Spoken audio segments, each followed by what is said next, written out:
minutes to do that.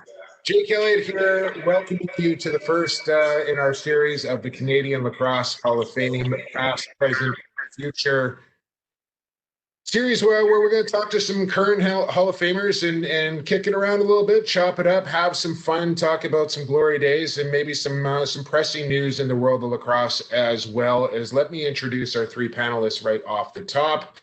It is the current commissioner of Major Series Lacrosse, the former director of high performance at the Canadian Lacrosse Association, the president and VP of Oshawa and Whitby Minor Lacrosse. I could go on with a long list of this man's resume, also a member of the Ontario Lacrosse Hall of Fame. In one, Doug Luey. Doug, welcome to, I don't know what to call this, Canadian Lacrosse Hall of Fame, past, present, future doesn't quite roll off the tongue, so we may have to shorten that up a little bit, but welcome to this. Well, thanks, Jake. Appreciate it. Pleasure to be here. Esteemed panelists, it's good to see you guys. Talk to you again. Thanks for Yes. Well, let me introduce the next gentleman of our panel. It is none other than the head coach of the Vancouver Warriors, a two-time NLL champion. Believe went into the Canadian Lacrosse Hall of Fame in 2017, if I'm not mistaken. A good friend of mine, former teammate as well in one, Chris Gill. Gilly, welcome to the panel here. Thanks for doing this.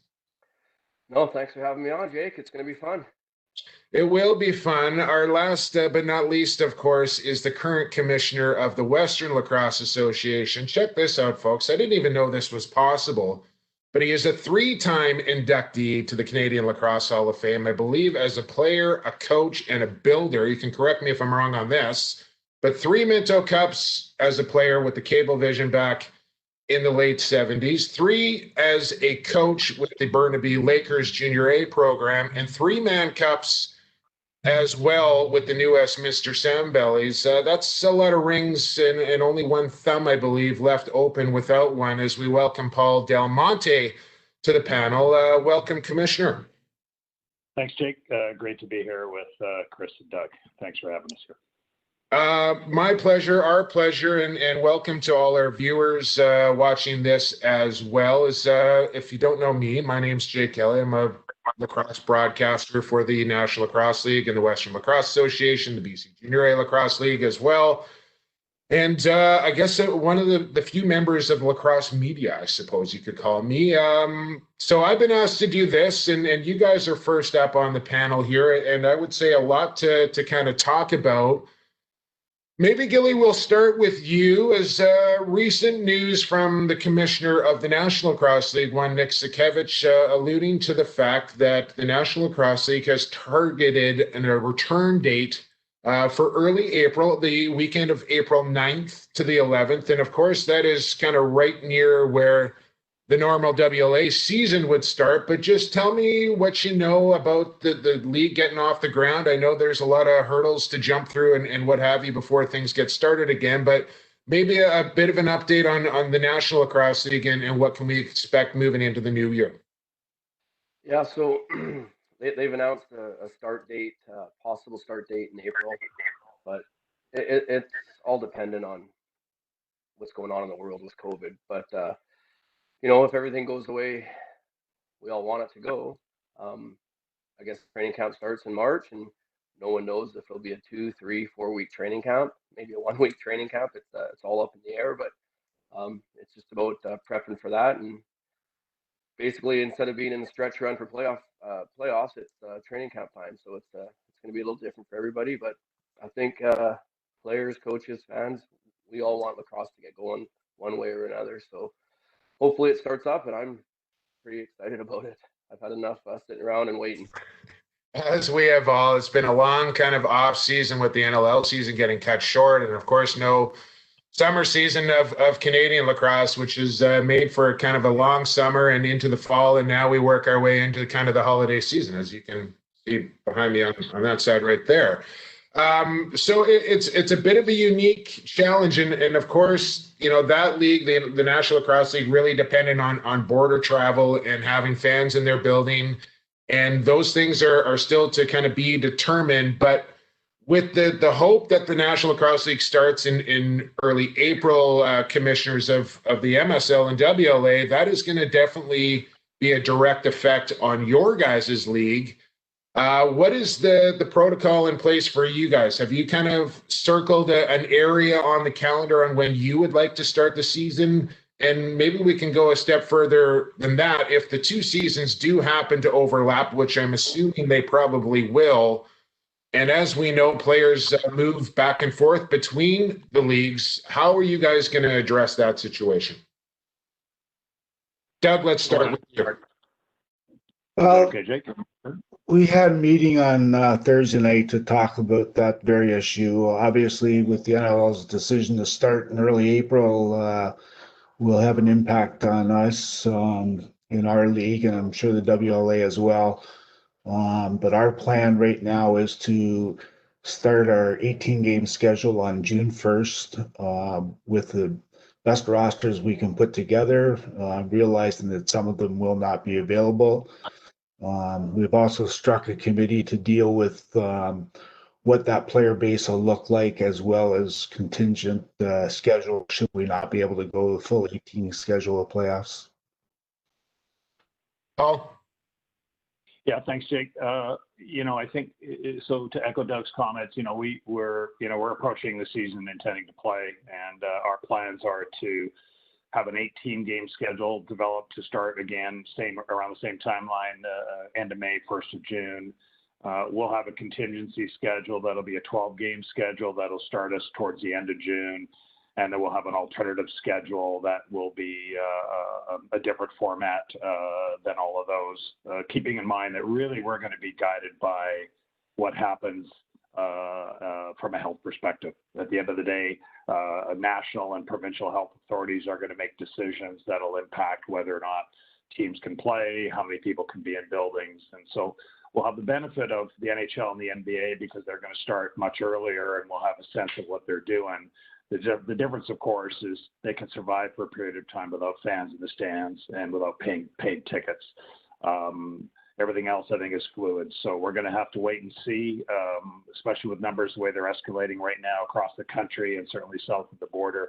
I would think everything is fluid right now, but our intention is to play, put the best product on the floor as possible, as we always do, and respond to the directions of the health authorities to determine when and what we can do. And when you say put the best product on floor as possible, I think you keep in mind that, and correct me if I'm wrong here, but like for now, if a player has to choose between playing in the National Lacrosse League or playing in summer lacrosse in the MSL or WLA, I don't know how difficult that decision will be, just pay scale and profile and all the rest of it. So with that being said, does it turn into kind of a situation here, Doug and Paul, where Senior B guys are going to be moving up to Senior A, Senior C guys are going to be moving up to Senior B? And Chris, do you know, has there been discussion on player movement between the two leagues? Like, is it going to be a situation where if you're playing in the NLL, you're only playing in the NLL? Have those talks happened? So maybe, Chris, you answer that first, and then you can address the Senior B and Senior C situation here, guys. Yeah, there hasn't, from our standpoint or whatever, there hasn't been a whole lot of talk about what's going to happen with that. I think they might have to look at what's in your contract, different CBA and individual deals that people might have. So I think we'll have to kind of play that by ear and see how that goes, if it even does start up, right? So it'll put people in a bad spot maybe, but hopefully it works out for everyone involved. Paul, maybe we'll start with you on player movement throughout Senior B and Senior Lacrosse in general. Yeah, I mean, it's hard to speculate now as to, who's going to be on rosters. Certainly understand that, players are going to follow the money. And so if the NLL is playing a full season, I would suspect that the majority of those players are going to want to take the money. Let's keep in mind that there's two professional outdoor leagues or field leagues that are also playing and also pay. And so there's competition for players across the board in what's an anomaly in terms of lacrosse. We have everything, sort of overlapping. and to make things more competitive for everybody is the NHL, the NBA, Major League Baseball, and 2 pro outdoor leagues and the MLL could all be playing at the same time. And then you throw in the Olympics in July. There's a ton of competition for eyeballs and ticket purchasers across a variety of sports landscapes. So at the end of the day, we're focused on, just controlling what we can control, Jake. And we control, when our season starts and doing our best to put the best product on the floor. So that could be younger players, could be people that are practice roster players on NLL rosters. It could be NLL players who may not want to be traveling in airplanes across the country. So really hard to say right now. At the end of the day, we're determined, we believe in the value of our league and the competition we bring in a traditional summer sport in both Ontario and BC. And we believe in the value and the iconic kind of significance of the Mann Cup. And so for us, that's number one priority, and we control. And as more information becomes available, probably not till the spring of next year, we'll make decisions and pivot as we need to. Yeah, and Doug, maybe I'll take you in a bit of a different direction here, because I think that was a pretty candid answer and one that provided a lot of answers there that Paul just alluded to.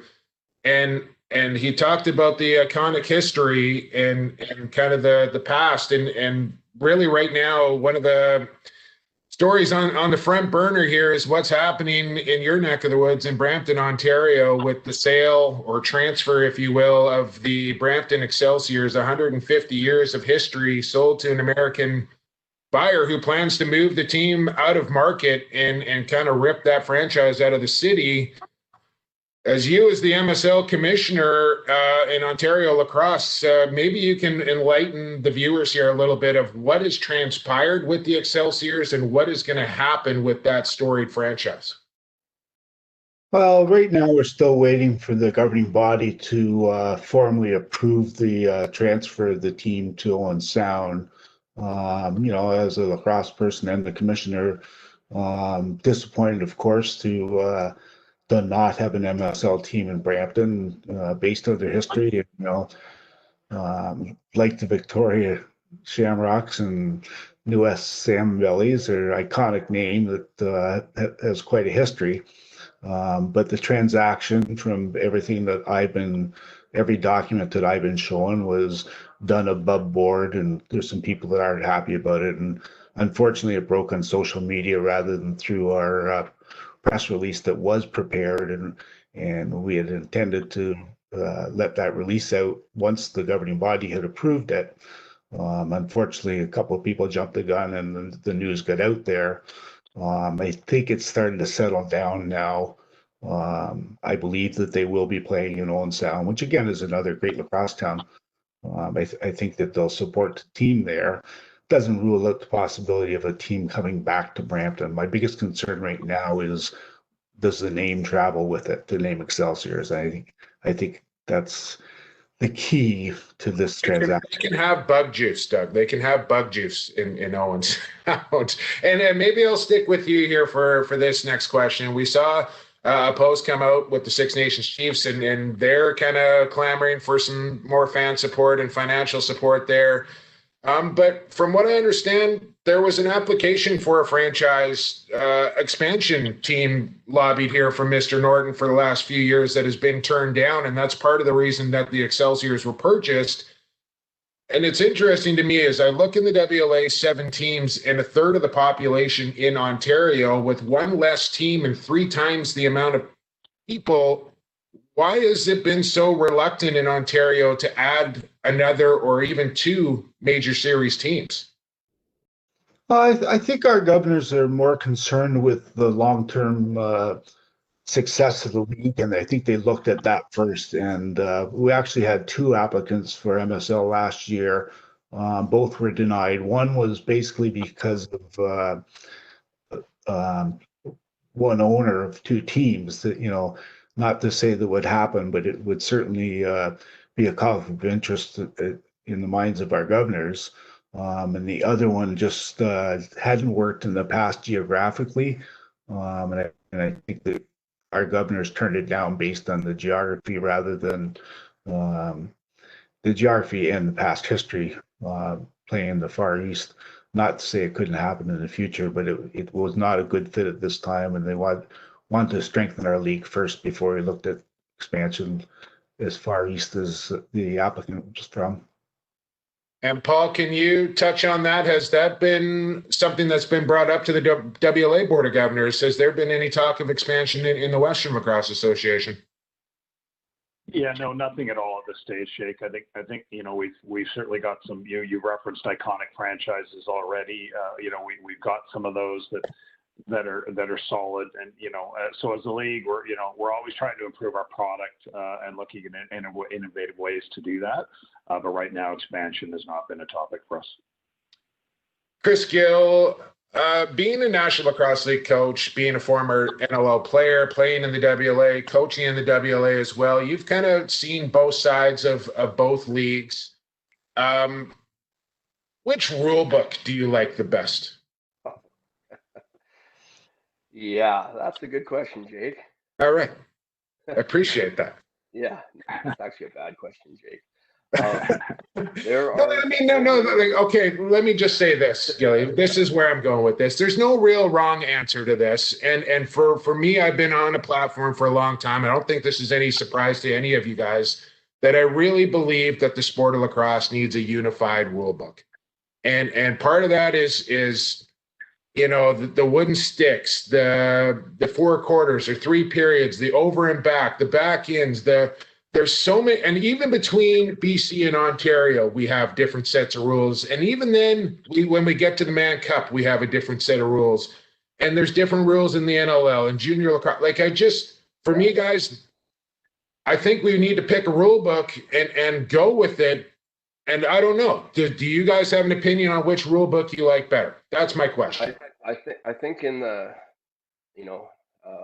Ontario, BC, Alberta versions of summer lacrosse, I think they've tried to get the rules a little closer, so there isn't a big a difference in them. And like maybe 5 years ago, there was a lot more rules that were different.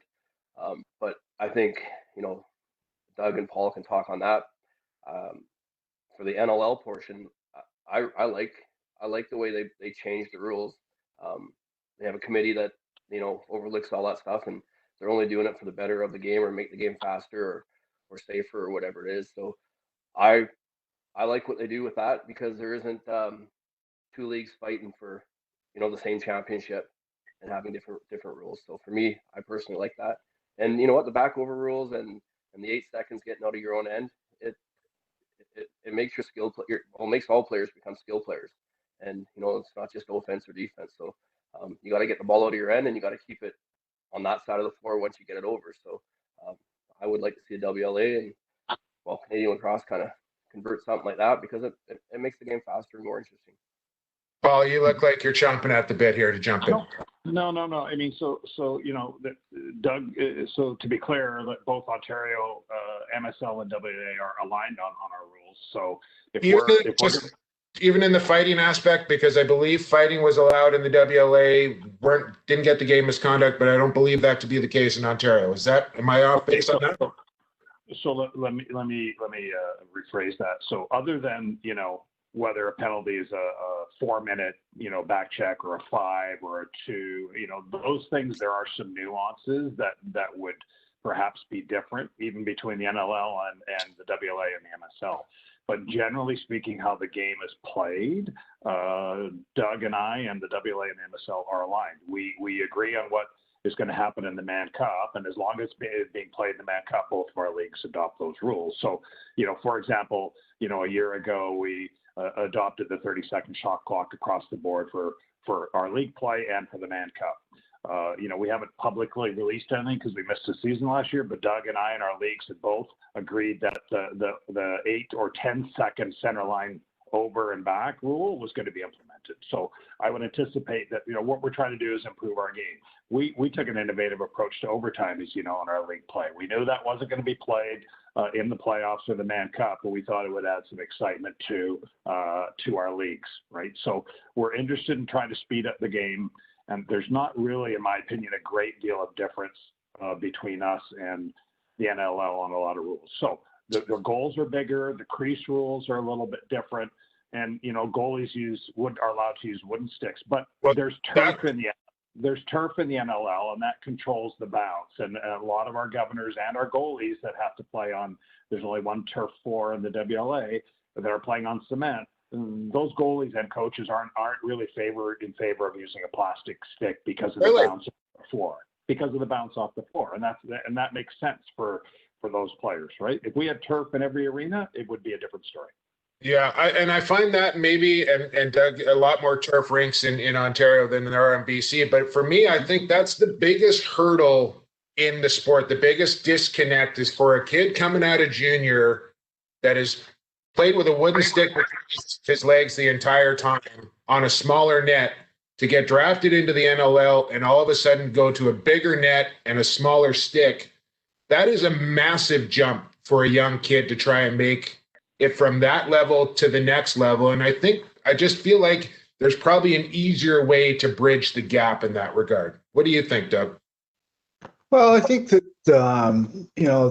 the problem with the wooden stick discussion is, the cultural tradition and history of the wooden stick in the game. Absolutely. And I'm all for tradition and history, and God knows, and Gilly probably knows, I played with a Woody, so I get that. It'd be very difficult to just, totally ban the stick. I can say from a MSL perspective that no players are using wooden sticks that are runners anymore. The last one retired a couple years ago, and they're still allowed by the CLA rule book to use a wooden stick should they wish to, but I haven't seen one in our league for quite a while.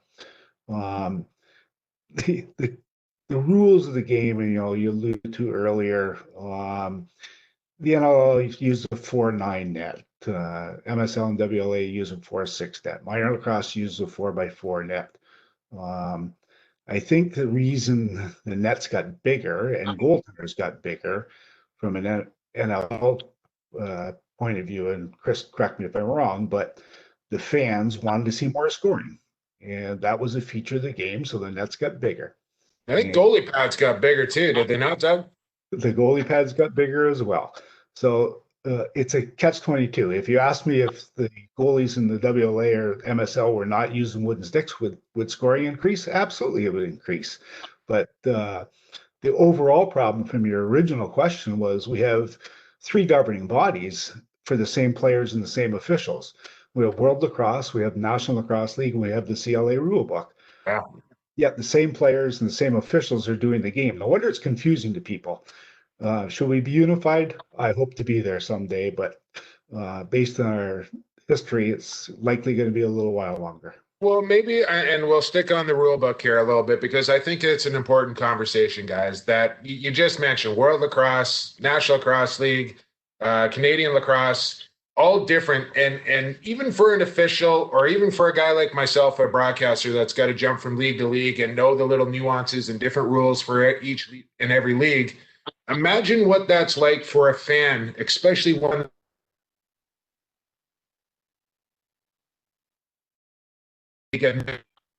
seeing it something else, another league, going, what? That didn't. It's very, very confusing. And I've mentioned this before, guys. And when I talk to mainstream media guys, one of the biggest things that come out of their mouth is lacrosse is a sport that is so fractured. And you just mentioned, it's Ontario, it's the CLA, it's the next level, it's minor lacrosse, it's senior lacrosse. All of these people and boards and voters, and I don't know if people really understand the process and all the things that go into making rule changes and voting on things. It is so convoluted. How do we get everybody cohesive, pulling on the rope in the same direction to get this sport where it needs to go? I would like an answer from each and every one of you on that question. Chris, let's start with you. Well, I think it's hard enough to get, let's just talk about BC. Hard enough for them to get 6, 7, 8 people to vote on one thing. So you got the BC portion, you got the Ontario portion, and then you got the NLL portion. There's no way that either league's gonna say, let's use our rules over your rules, or our rules are better than your rules. So for the fan that needs to know what's going on in a game, you just got to realize what league you're watching. The players do it, the coaches do it. Try throwing a flag half the time when you're not sure what league you're in. I get flagged by Molosky all the time for messing up my flags. So Yeah. it's just one of those things where I don't think it's ever gonna come to that where it's gonna be one set of rules for all of lacrosse. Even in the field lacrosse leagues, they got different leagues, different rules for each league. It's just every league's got their own thing, and I think it works that way. It works best that way if each leagues are different. That's just my opinion. Paul? Yeah, so I mean, I want to even say that Doug and I have probably I would think an unparalleled level of cooperation. There's really never been an issue around rules when it comes to competing for a Mann Cup or adopting rules for both leagues that we would then play in a Mann Cup. And so we're generally aligned in the objective of trying to improve and speed up the game and make it as entertaining as possible to the fans. The challenge we face is our venues are all quite different. The Langley Event Center is different than Queen's Park Arena, is different than the Peterborough Arena, right? They all have nuances. We're not playing in NHL and NBA type arenas that have either resources or the ability to make it more uniform. So we have those challenges. But from a rules perspective, I think we're generally aligned in terms of our two leagues. But to your comment, Jake, is I think in an ideal world, the junior A level and the senior A level should be on the same page and adopt in many ways some of the NLL rules around, I said the over and back, 30 seconds, just some nuances. I mean, other than that, we're generally, and Doug and I have had conversations with Brian Lemon several times around rules and things we might want to think about. Other than the goal crease and the size of the goal and some of those regulations, we're not that far off. I mean, they may award a 5 instead of a double minor. There's nuances like that, but in terms of the general flow of the game, Doug and I are generally aligned, and I don't disagree with trying to bring the juniors up to the same type of rules and keep the game at least more consistent coast to coast in the highest level of the game. Doug, final thoughts on that? I think the NLL has an advantage over the rest of us in that they have a competition committee that actually speaks about the game quite often. Like I think during the season, they're once a week. They review, what's happened in the past, and the competition committee basically, prepares for rule changes.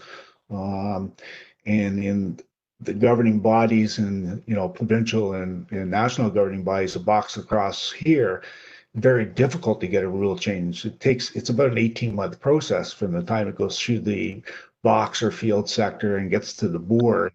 So maybe I'll stop you there, Doug. How do we change that? Why does something like that have to take a minimum of 18 months? Well, with no disrespect to the volunteers that sit on those boards. I mean, they're all good people and they're all there for all the good reasons, but when you're in the administrative capacity of a governing body, you spend too much time in administration, in my opinion, rather than talking about the game itself. And I think that's where we need to get to. We need to talk about where the game's been, where it's at now, and where it needs to be. And there just isn't enough hours in the day for governing bodies to do that on an annual or semi-annual basis. I'd like to see some kind of a competition committee for the game as we know it. Boxing game. Yeah, I think that would be fantastic. And Jake, with equal representation. So here's the other thing is that, BC and Alberta and Ontario are the bigger three provinces. But, you go to CLA meetings and people from Saskatchewan and Manitoba and the Maritimes and Quebec, they all have their own unique situations. And our issues or solutions sometimes don't meet their objectives because they're struggling to put 14 players on a floor because of, just the population and the growth of their associations that they're trying hard to support. So, the big three provinces could certainly, but by nature of how things are voted on, create change. But, sometimes it creates issues for the other provinces in our country that also play the game. Speaking with MSL Commissioner, Ontario Lacrosse Hall of Famer Doug Luey, WLA Commissioner, 3-time inductee to the Canadian Lacrosse Hall of Fame, Paul Dal Monte, Vancouver Warriors head coach and Canadian Lacrosse Hall of Fame inductee, Chris Gill. Here on our past, present, and future Hall of Famers, referees. have been a bit of a concern in the sport of lacrosse over the last, I want to say, 5 to 7 years. We've seen some significant ones kind of fall off in Ontario, and I don't know if BC is quite producing the amount that they would like to either. How do we foster our existing referees, support our new ones, and recruit some that aren't even in the game yet? I think this is a concern, guys. Tell me if I'm wrong on this, but we need to get more referees. We need our referees to get better. How do we go about doing this? Paul, maybe I'll start with you. Yeah, thanks, Jake. I know that we've got a fairly good relationship with our officials in British Columbia. Just extended our agreement with them for 3 more seasons. I think we've had more and more younger guys joining the ranks, and I think the opportunity for us is to work more with the BC Junior A League to try to nurture and cultivate a greater crop of referees that can feed the funnel to continue to support the game. A year or a season ago, it seems like quite a while ago now, Todd LeBranche was our referee in chief, and although Todd was based out of Alberta, it did enable us to leverage his experience working in the NLL, as well as having been a former WLA official. It allowed us to bring an official out of Alberta to referee a handful of games in BC, again, to try to grow our pool.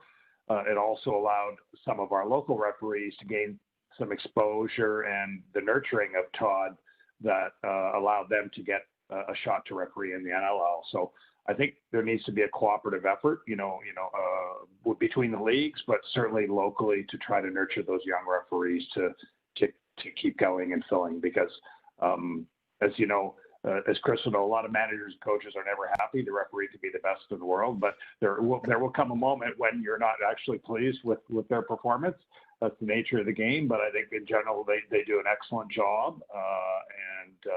And my last comment is I think the biggest move we made is going to 3 referees, and that's changed how our games have been called. Really allowed us to manage it much better.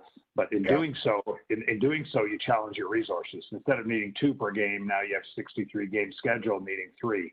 That ups your numbers and your financial obligations as well. Absolutely. Chris, I think for you, it's just a matter of just stop yelling at them so they don't quit. So maybe I can move on to talking. And I know recently that they voted on the Ontario Lacrosse AGM, if I'm not mistaken. The referees put a proposal together to form a union back there that was voted down by the OLA.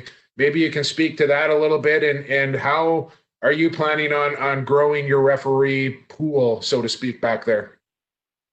Well, basically at the AGM, the Referees Association have been less than happy with the treatment by the governing body, and one of the ways they could get the attention of the membership was to put a number of amendments in to help their cause.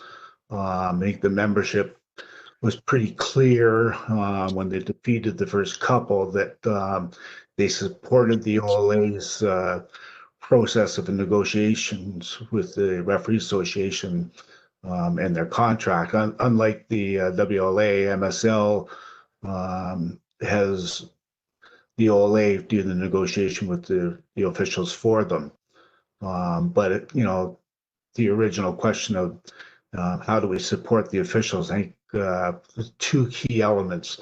Number one is we have to have 0 tolerance for abusive officials, whether that's verbal, physical, whatever. It's gotten out of hand. Better than it was back in the black days of lacrosse, but dark days of lacrosse. Number 2, I don't think officials are bad. I think officials, we're pretty lucky in Ontario. We have a very good referee development committee that nurtures referees until they get to the highest levels. I think the biggest difference is the interpretation. I have a 1974 rule book around here somewhere, and the rules of the game have not changed. High stick's a high stick, trip's a trip. A few things about the lines and the face-off circle, and some of us remember the circle and instead of the restraining line. Remember that when they used to stop games when the ball went out of play and they would have a face-off like that? That's insane to think about that. That's used to happen. Yeah. But I think the problem the officials are having right now is everyone's interpretation of those rules and the consistency from referee to referee. An off-ball slash is an off-ball slash according to the rule book, but referee A will call it, referee B won't. It's not that they're wrong, it's just the interpretation is different. I want to talk a little bit about your careers to kind of finish off here in a couple of minutes. But before we get to that, I want to ask each and every one of you. So, Chris, I won't start with you this time because I know I put you on the spot a couple of times and you're getting upset with me. I can see it in your eyes. Doug, I'll start with you. If you could change one thing about the sport of lacrosse, what would it be? Well, thanks for asking that question. There's one thing that really does bother me about the game and it involves the rules, and that is the change area. I've talked to a lot of people that have been around the game for a long time and current people. Why do we have a change area in box lacrosse? Not many people can answer that question. We're a game that's supposed to be 6-on-6, yet we allow 22 people on the playing surface. It would make the game a lot easier for the officials. They have to decide when the player's foot has broke the plane of the door, going off or onto the floor. Oh. You know, we may not need 3 men on the floor. All you hear all summer. You could take 400 goals off of Chris Gill's career if you did that, though. Wow. He's too many men on the floor each and every time, I think. What do you hear in every lacrosse game? Too early, too early, too early. I don't understand that. The CLA changed some of the rules and made the penalties a lot more severe a few years back for infractions in the change area. They're throwing guys out of the game for a high stick in the change area. Yet 4 feet away, it wouldn't be a penalty. Okay. So change box is your suggestion. Chris Gill, what would be the one thing you would change? Well, I do like that change box. That would make life a lot easier for referees and for everyone involved in it. But I think the face-off rules need to be just revamped. So who cares if you clamp it? Who cares if you pull it straight out? Who cares if you knock a guy's stick and use your foot to whack it out? As long as you're not using your hand or throwing it out of play, why can't we just let the face-off rules be? And then there's no gray area with it, because some guys are real good at clamping. Some guys are real good at pulling it fast. Just be better than the other guy at that particular time, whoever you're going against. And there'll be no issues. Like a glorified game of rock, paper, scissors. Whatever the strong move is working on that particular day, that's win the day. Well, hey, listen. If I was a player, if I was still playing, the one rule would be goalies less equipment and nets bigger. Well, hey, this new 6-on-6 format World Lacrosse has come up. No face-offs at all after goals, which has been kind of interesting to watch. Paul, one thing that you would like to see changed in the game? I'm going to take a little more radical here, Jake. I would get rid of offense, defense, and not make it any part of the game, or at the very most allow teams to designate 2 players each way. I honestly think that, I understand the specialization of the game, but for me, the game was designed to be the fastest game on 2 feet, up and down the floor. And the disappointing thing for me now is you rarely see a 3-on-2, a breakaway, a 2-on-1, where guys are really trying to hustle up and down the floor. So quite frankly, I would eliminate OD and force players to play. Coaches would adjust, players would adjust, and I think it would improve the game tremendously. I could have swore you were going to say high and tight polyester shorts, but that wasn't your answer there. No. Doug, Luey, Paul Dal Monte, Chris Gill here with us in our past, present, and futures feature here for the Canadian Lacrosse Hall of Fame. My name's Jake Elliott. Thanks for joining us here. We've asked a lot of tough questions here, guys. And one thing I always like to ask, Doug, we've never really had a formal chat. I know these other 2 guys pretty well, but I'm going to ask all of you guys this. And for people that don't know, give me how you found the sport, Doug, or how did the sport find you, maybe? Well, it's kind of interesting. We were born and raised in a small town, Port Dalhousie, which was annexed by the city of St. Catharines when I was 8 years old. And there was a lacrosse bowl not far from the house, and it was just kind of a natural thing. I had three older brothers that all played and started playing there. And when I was 8 years old, my parents broke my heart. They both told me we were moving. We moved to St. Catharines. And we moved about six doors from another lacrosse bowl. So it's kind of been in my blood since then. And um, talk about rule books. And we've all done it. We went down to the playground, played shirts and skins with 20 players, and nobody ever got hurt, and Yeah. nobody ever had to go to the penalty box. How about that? How about that? And Chris, I know the story is a familiar one to you, living close to a lacrosse box, and speaking of your late great father, and Gill, also a member of the Canadian Lacrosse Hall of Fame, and this story was actually told at his celebration of life, and I'd like you to tell that story about how Sohan bought the house across from Smith Box and how that played out. The guy he knew that he was buying it no matter what. Yeah, he was negotiating. He was negotiating against himself pretty much. Yeah, he had in his mind that we were moving to that house. There was a box there. He was going to try to play hardball with the realtor or whatever, and he ended up negotiating against himself, knowing he was moving there. And the guy said to him, "Hey, I knew who you were. I knew that you wanted that house. I knew there was lacrosse box. You weren't getting a deal on me." So yeah, you know what? That worked out for me. I got to play lacrosse every day, and maybe didn't do as much homework as I should have, but yeah, I was down there from 3:05 till whenever it was time to come home. So yeah, we didn't call it lacrosse bowl; we called it lacrosse box. Yeah, that's where it started with us. And we all had a place to go grab a lemonade or use the bathroom if we needed to, if we were staying late across the street at Gill. So your father obviously led you down the path of the sport, Paul. Where did the game find you way back when? Yeah, I mean, quite by accident. I think one of my neighbors played lacrosse, and so my dad was an Italian immigrant, and so of course I played soccer, but didn't wanted something else for me to do, and lacrosse box was a few blocks away, and started when I was 8 years old, and that's where I met Rod, my good friend Rod Bannister, for example, starting when we were young and playing lacrosse together all the way through. And I could walk to the box, and I did it, on a regular basis. It wasn't across the street, but you'd walk and bring your old wooden stick down there, and that you usually had a rock or a sledgehammer in to stretch the leather back in the day and work it in. But just started playing and played in Vancouver and when I was young, and it just stuck with me. So fortunate to keep playing, whether in Burnaby and then New West and then work my way into coaching. So lucky that my dad took a chance and went, yeah, okay, I'll play this game that I know nothing about and had never seen before. So yeah, lucky for me.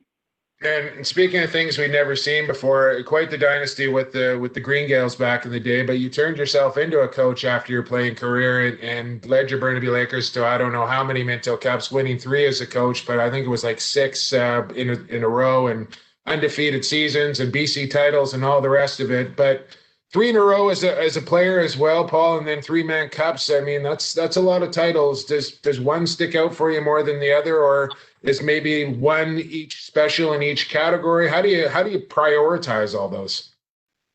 I quite frankly find myself, as fortunate. I was what I consider an average player surrounded by Hall of Famers. So in Burnaby, I was a young guy, played 4 years there, but it was guys like Dan Wilson and Dan Perot and in my mind, just great, both Hall of Fame players I got to play with, and then of course I get drafted by the Salmon Bellies, and your first year you're playing with Wayne Goss. So for me, that was you're surrounded by greatness, and then of course you go on to be playing with guys like Cowson and Helches, and the list goes on and on of great players. So. I find it, I was fortunate, the Burnaby organization was first class, and I learned a ton from just being in that environment. Of course, the Salmon Bellies, an iconic franchise that, was, again, great to be a part of. But, I don't think there was, the first ones are probably great. The first one as a player, because we won in Whitby, and, we're down 2 and won 4 straight. Your first Man Cup, and then the first one as a coach was, all of those are probably the most significant, but consider myself fortunate to have always been surrounded by great players and great coaches that have helped and influenced me along the way. And Chris Gill, I know probably some painful summer memories. I think 1992, I think 2009 really probably have to sit in your gut and kind of eat away at you. But some success at the National Lacrosse League level with the Mammoth and the Rock and Team Canada as well. What memory sticks out for you the most as one of your favorites? It would have to be 100% the first one with Toronto Rock. We won it in Maple Leaf Gardens. We were the last event ever to be played there. It was packed house. It was crazy. It was, I don't even know how hot it was. It was one of the hottest games I've ever played. Um, that was something that will always be a highlight of my career. We had such a good team too. And a couple of your best so many buddies, guys that. What's that? you know, Dan Stroop and Russ Hurd, two of your best friends on that team as well. Yeah, Patty Coyle and Whipper Yeah. Watson. Like it goes. The list is huge. There's going to be a ton of guys on that team that are going to be in NLL Hall of Fames, Canadian Hall of Fames. That was a special one. That was awesome. And Doug, I don't know a whole lot about your playing career. Most of your accolades look like they've come through the coaching and executive levels. But do you have a favorite memory or two that sticks out to you over your lengthy career? I didn't play very much after junior. I actually moved to Oshawa to play lacrosse for Jim Bishop. Unfortunately, he decided to go to Detroit that year. Luckily, he came back the next year, and I did get to play for Mr. Bishop. Tell me about Jim Bishop, Doug, because I mean he is just world renowned, and I'll let you get back to your highlight here, but I think he is a guy that needs some mention coming from that area. Just a legend. For me, it was not what Jim Bishop did for me as a player or other players. It was what he did in off the floor to develop you into an accountable young man, and I think that's kind of lost me in all the records that he's holds. One of them I don't think will ever be beaten. That's the 63-69 Gales. Won 7 national championships. Even John Wooden couldn't do that at UCLA. And there was a player on there, I believe, Don Stinson, if I'm not mistaken, 7 Mintos in a row he won. Donnie Stinson, yep, started as a midget coming down from Huntsville, and in his midget year, he won his middle cup, and then won 6 more. There was a few guys from Huntsville, but Mr. Bishop was more than a mentor to me. For some reason, he kind of took me under his wing, and if I learned 1% of what he knew about the game, I feel lucky to have done so. But my memories, general manager, the first Founders Cup we won was kind of stands out. But for anybody that has a passion for the game, the Al Sobieski Memorial Tournament in Prague is something that should be in your bucket list if it's not. It's an amazing atmosphere. The Czech people embraced the game, as did their players, and they're so responsible for what they did to grow the game in Europe and internationally. Just from that tournament that they named after a young lad that tragically died in a motorcycle accident. It's if you get a chance to do it, either at the beginning of your career, the end of your career, or past retirement, it's well worth it. Yeah, I'm hoping to actually get there one year just to announce that sucker. Stamper always seems to swoop in on me and take that gig, but I would love to do that one of these years. And we're almost winding down out of time here, guys, and I really appreciate you spending some of yours with me and the viewers here. Maybe we'll just go around the horn here quickly, and I'll give you a chance to give some final thoughts. Chris, let us know what we can expect coming out of the Vancouver Warriors this upcoming season. And I know the Warriors Academy is going to be going on over the next couple of months as well. So I'll give you a bit of a runway to lay out some Vancouver Warriors news for our local viewers here. Yeah, we've been hosting some developmental camps, and it's good to get out on the turf, get your sticks in your hands, but it's great for the kids that haven't played lacrosse in a year and a half. some of them are playing field lacrosse, but they haven't had their indoor gear on and done that. So it's been great. Obviously, with the whole COVID thing, we've kind of slowed that process down, and it hopefully it ramps up again in the new year. But for the Warriors, we're watching. Believe it or not, we're watching lots of video already. Just trying to prepare and get guys in the right headspace and getting ready for camp if it happens. Guys are doing a real good job staying fit.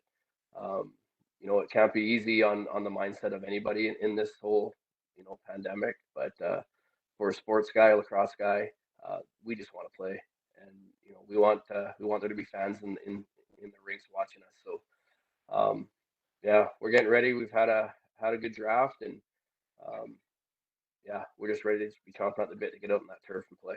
Well, I know some defensive studs will be joining that team, and Garrett McIntosh and Brett Mitski, and of course your number one pick and Reed Bowering. So some familiar faces will be Vancouver Warriors in this upcoming season. Chris Gill will be the head coach behind that bench for Vancouver in the upcoming NLL season. Doug, last one here for you. Maybe just to address the Major Series fans and what they can expect and hope for the upcoming year. Well, I think nobody has a crystal ball with this pandemic. I mean, I'm sure the makeup of the teams are going to be quite a bit different. I'm looking forward to it. I mean, I think we should look at it as an opportunity rather than a disappointment. Our league, and Paul and I have talked about this quite a bit, is that parity is important, not only within our leagues but also from east to west. It's going to be a challenge for sure. We don't know if people are going to come back into the seats. Nobody does, and the economics will certainly change going forward. But lacrosse doesn't like a challenge. That's true. That's true. And I think more so than any other year heading into what should be and hopefully be a 2021 season, I think both in the WLA and the Major Series, we could see more parity than ever before with our current climate and situation that we're heading into. Paul, last word goes to you. What can WLA fans expect as far as marketing goes leading up to the season? I know that the WLA Vault is always open. You guys have done a nice job on social with all the teams, but a little podcast out there as well, if I recall. But what can WLA fans expect here in the next few months? Yeah, thanks for calling those podcasts, Jake. And you're the one that led those. Of course, we want to do more of those. So you know what? We're working on revamped, websites for both the league and the clubs, amping up social, all of the things around, just I'll call it marketing communications that we can do to raise the profile. But most important for us is having missed summer of lacrosse, in although most of us haven't had summers off for decades, it was an unusual one, and to go with what Chris had referenced. I didn't like it, but I didn't like having the summer off very much at all. Yeah, no, I can imagine. It certainly didn't give you a lot of options to do anything else anyways, unfortunately. But that's really the major thing here. Like, we play a sport. At the end of the day, we want to get back on the floor, and that's what fans want. And not only our players, but for the young players that missed a full season of minor box lacrosse, right? I think it's important that we get back and we demonstrate our leadership by supporting those young players. And get back to playing. And we have the beauty of, another, 6-7 months of time to determine what our final plans are going to be. We're going to proceed with our draft at the beginning of February as usual, and carry on with the intention to play. And that's what we're most excited about and look forward to. And we just hope that our community and national and international get to overcome this virus and start to see light at the end of the tunnel. Yeah, absolutely. Well said, Paul. And that was one of the topics I wanted to cover that we didn't get a chance to is the upcoming draft. I know a little bit of discussion on how the draft order should work with no previous season. We'll keep our eyes and our ears tuned to that to see how that situation plays out in both leagues. I want to thank you guys again, Hall of Famer Chris Gill, Hall of Famer Paul Dal Monte, and Hall of Famer Doug Luey for our first segment here in this series. We'll be hopefully cranking these things out once a month if they ask me back to do it. And if they don't, I want to take this opportunity to tell people to continue to physical distance, continue to wash your hands, and please, please, please wear your mask when you're out in public, and let's get this thing over with sooner than later so we can all get back to our normal lives. I know a vaccine is just around the corner, but continue to be safe and diligent and be healthy out there. And thank you for joining us, guys, and thank you for watching, and hope everybody has a wonderful Christmas. Thanks, Jake. Same to you and all lacrosse fans out there. Thanks to Laura Swan for organizing this. Yep. Echo Paul's comments. Thanks very much. It was fun. Enjoyed it. Call anytime you want to talk lacrosse. Hey, thanks, Laura. Hey, Hey, boys. good Thank talking you. with you guys. All right, there you go. Take care, everybody.